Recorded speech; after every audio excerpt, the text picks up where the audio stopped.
chance. You're not going to take a chance.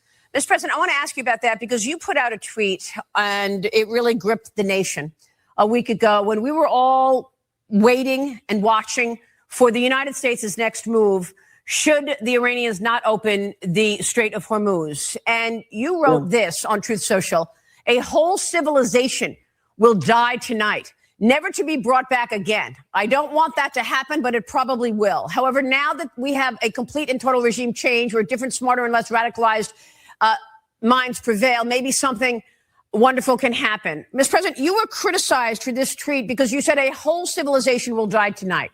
What do you want to say about that? And what can you tell us about next steps here? Are you planning further destruction?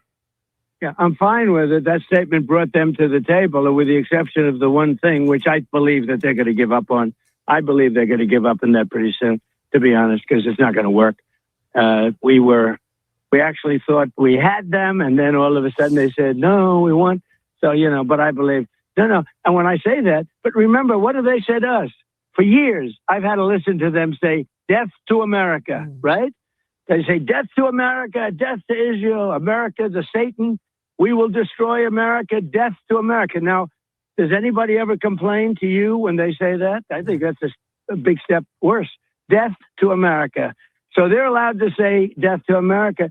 And what I'm referring to is, when I talk about civilization, it'll be much different because their military will be totally gone. It's pretty much gone now.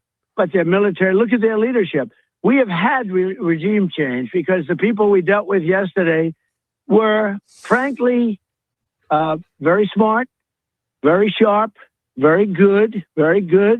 I think they were smarter than the people from before, Khomeini and that group. Because look what it got them. Look what all of their antics were spending they spent all their money on weapons. We've destroyed most of those weapons. Mm-hmm. But when I say about a civilization, it really has changed. It really has